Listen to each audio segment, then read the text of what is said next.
Some news is coming in. Let's go straight to details of the Hijab Showdown. The hearing is underway in court right now. The petitioner said the High Court misused Karnataka government.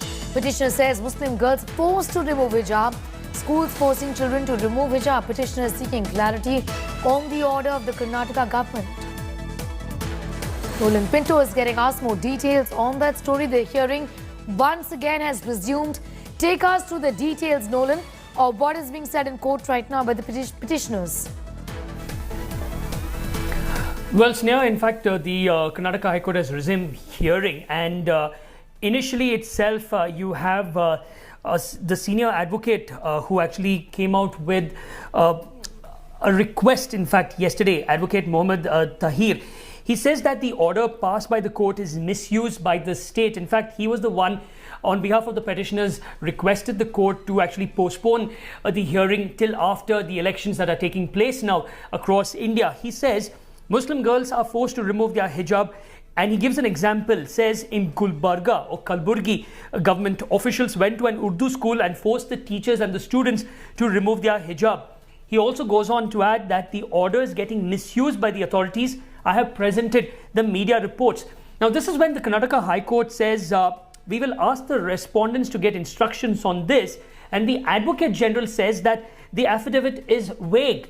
That is when the Karnataka High Court asks who filed the affidavit, and he goes on to say that that is Advocate Tahir, that I have filed the affidavit. Now, it is a rule that councils cannot file affidavits, and that is why the Karnataka High Court stated that councils cannot file an affidavit. That will be a misconduct. And Tahir, in fact, the Advocate Tahir says that the order is getting misused by authorities. Have presented all the media reports, and the Karnataka High Court goes on to add that we will ask the respondents to get instructions on this. As of now, Senior Advocate Devdutt Kamath has begun his submissions.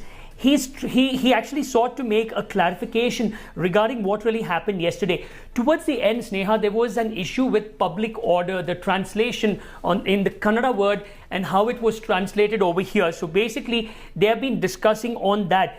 Kamath proceeds to state that the word Sarvajanika Suvyavaste does not mean public order. He says the official Kannada translation of the constitution uses this word, Sarvajanika Suvyavaste, for public order. And he says, I'm surprised the state made this argument.